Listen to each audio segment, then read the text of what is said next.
sing? Yes. Okay.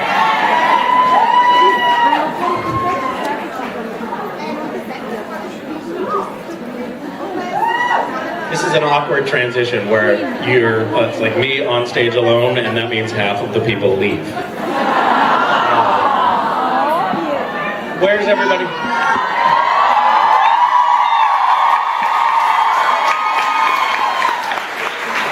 Where is everybody going? Seriously. On the screen behind you.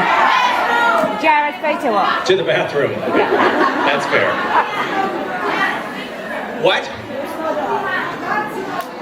Oh, it says what's happening back there. I can see it. Got it. Hello, everyone. Yeah, that was a pretty traumatic morning for me. It kind of rattled me.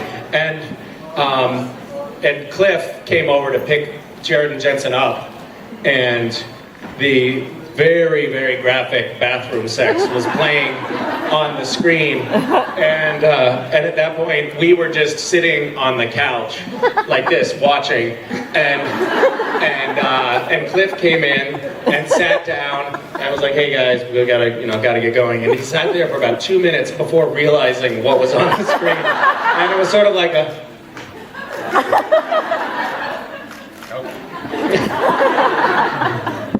Slowly back out of the Hi. Hi. How is everyone? How many of you have now not seen the finale of this season? Okay. All right. And how many have seen it? Good. All right. Are we avoiding spoilers on this? Okay. Did anyone just say yes? The yeses are getting drowned out by the no's. Yeah, that was an intense end of the season, huh? Yeah. A lot of carnage. Thank you.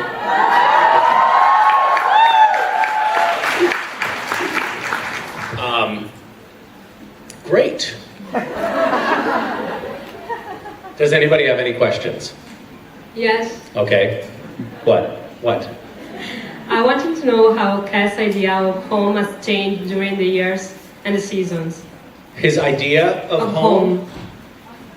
I think Cass has gone from seeing heaven as his home to being homeless. Because I don't think that Cass ever feels at home anywhere, really. I think that he now feels somewhat comfortable with the boys, but he's never in his own element, really. He does see them as the closest thing he has to family, I think. And they say home is where the heart is, so maybe with the boys is as close as it gets for him. But he's still never truly at home, I don't think. Yeah. Thank you. Yeah. So life has gotten much worse for him over the course of, well, no, actually. Yes. Hi. Hi. I hope you're enjoying your staying here and you had fun during your trip in Iceland. I did. Are you Icelandic? No. No. Okay. I can tell you this. I tried the shark, the fermented shark. I guess they take a shark, they bury it in the sand for 6 weeks, and the meat kind of rots a little bit, and the urine from the shark's body soaks into the meat and helps preserve it. Sounds disgusting. It was challenging, really challenging. I thought I'd just pop it, it was like relatively small piece, I'd just pop it in my mouth to be polite and get it over with, but it was like a little bit too big to just swallow right away. So then I had to chew it for a long time, but it was like really sinewy, and I started sweating. And I was determined not to spit it out. but now I'm getting the chills just thinking about the fact that it went into my body, so that was probably a bad choice. So I have a question, but first I wanted to tell you just a little thing. Okay. You have recently reached 100 episodes on Supernatural, and it's amazing. Thank you. And so, yeah, congratulations. Thank you. And if someone thinks that Cass is not important for the show, or you're not, I don't really know what show they are watching, because you and your character are fundamental for the show. Thank you. Thank you.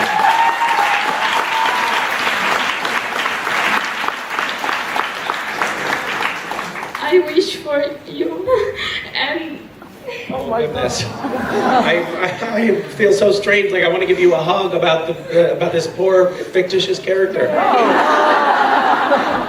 I'm going to do that.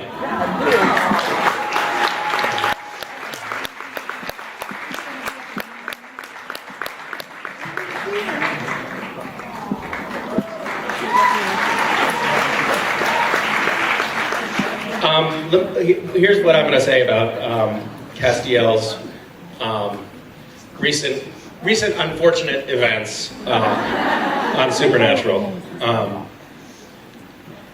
I think that I think I'll be back on Supernatural in season 13.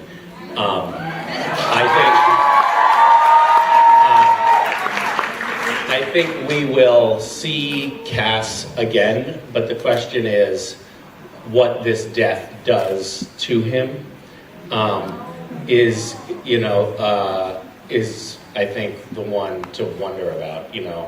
In Supernatural, a character's death can mark a big sort of transition point for them, and I think that I think what we need to wait and see is like how this transforms him. But I do think we'll see a version of him again. There's also this parallel universe in which possibly everyone is alive in a different iteration. So you never know.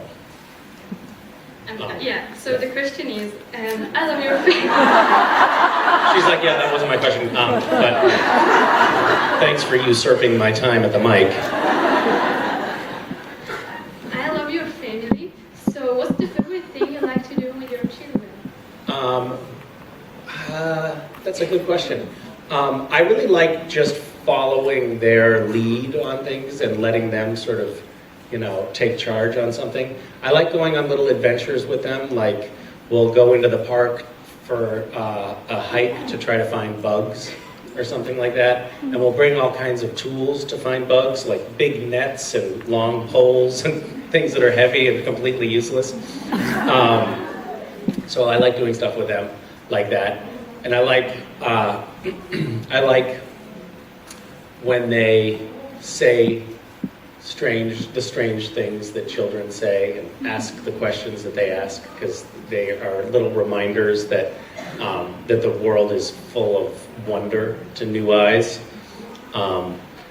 My daughter just asked, "Hey, can I wear pants when I have a baby?" And West said, "No, Mason, because then the baby would just get caught in your pants and get squished." And Mason said, "Oh." And then West said, "Hey, how do babies get made anyway?" And Vicky was like, "Well, it's a man and a woman when they can put very special love together, and they do a really." I don't know why she got like 1950s about this, but she said, they do a very special kind of hug, and Wes said, "I think I know what kind of hug that is. It's a naked hug."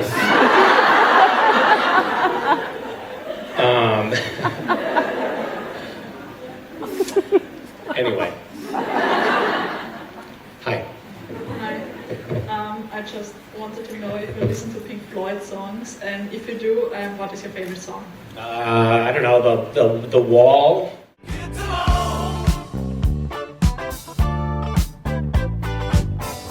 All in all, it's just another brick in the wall. You know? Yeah. What about you?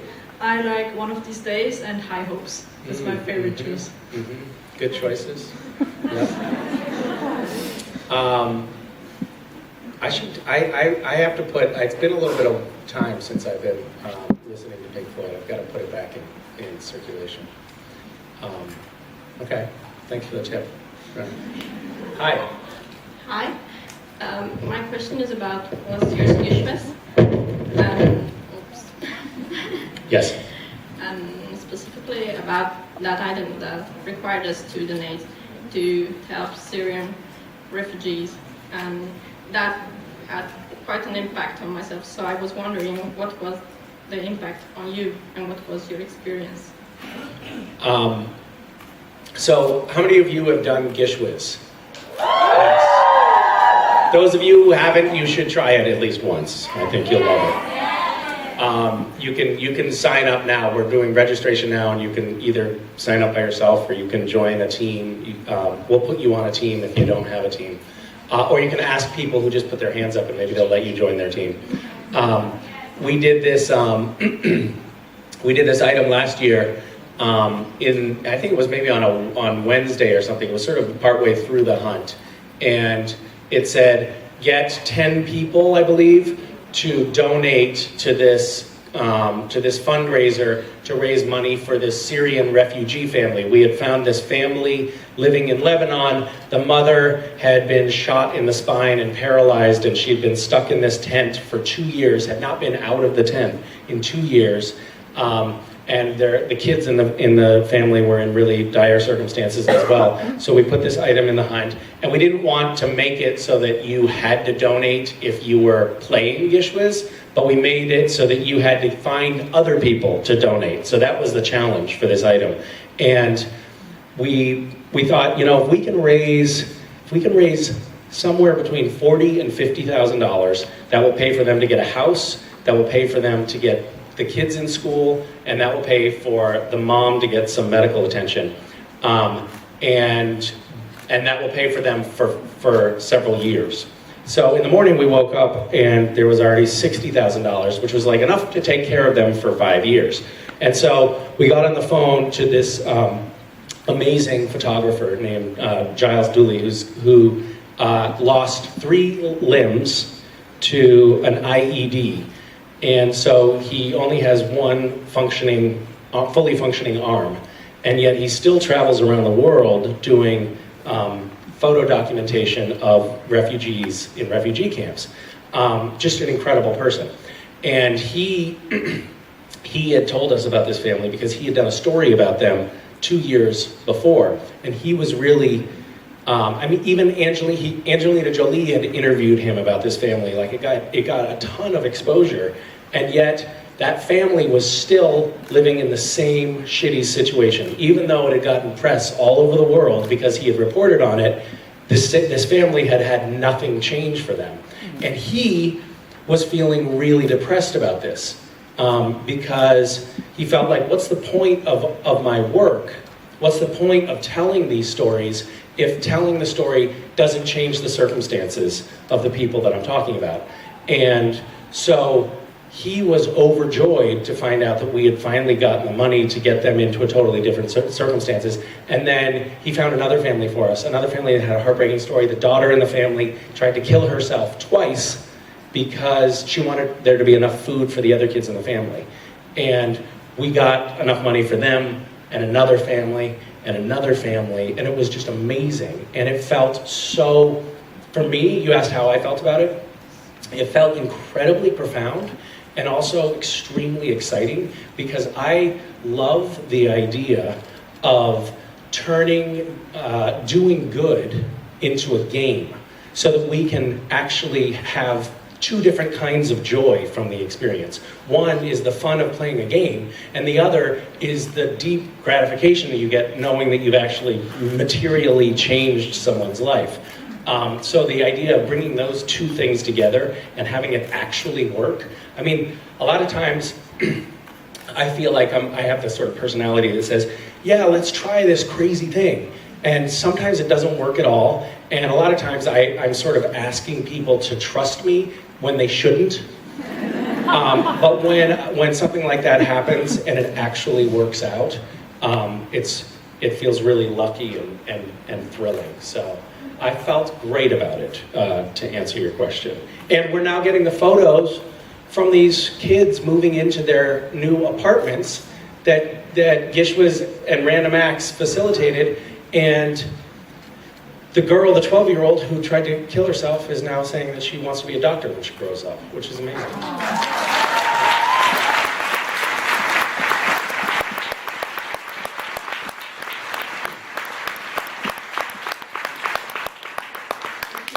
Thank you. Hiya. Hi. I just want to say you were amazing in this season finale. I was like at the airport trying to keep it together because I was in public. Yeah, I lie very still.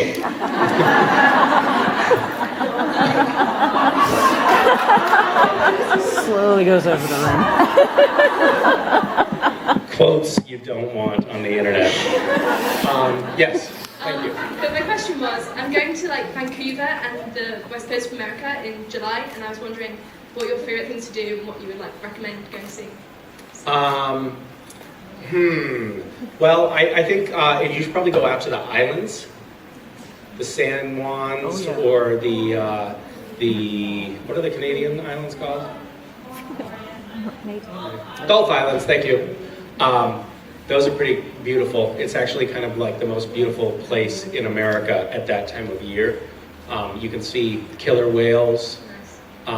Yeah, we had a Gishwas item a couple of years ago, which was set in the San Juan Islands. You had to take a ferry to another ferry to an island, Lopez Island, where there was this kid, this 19-year-old kid that I had met, who made ice cream sundaes at this restaurant. Alex Guido was his name, and he made these sundaes that were really big, but he was also like really super proud of them, and he was basically challenging anybody who came in and ordered his sundae to actually finish the whole thing. And if they did, he would raise their hand up in the air like they were like a champion. And I just thought this was hilarious. And so I put that as an item in the hunt, like get an Alex Guido sundae and get and have him declare you a victor over the sundae. And then I remember distinctly, he did not have a driver's license. And there were so many people coming to the island, and the ferry was like 7 miles away. And so he borrowed somebody's car and started driving people to and from the ferry. And then he got pulled over by a cop and got a very expensive ticket for driving without a license. And then he got fired. So that worked out great. Sort of like the Syrian refugee story. So not always do things go perfectly, but then I heard later that he wanted to quit anyway, and Gishwas people actually raised money for him to pay for his ticket as well. So it worked out in the end. We helped him transition into a better career. He was too good for that place. Awesome, thank you.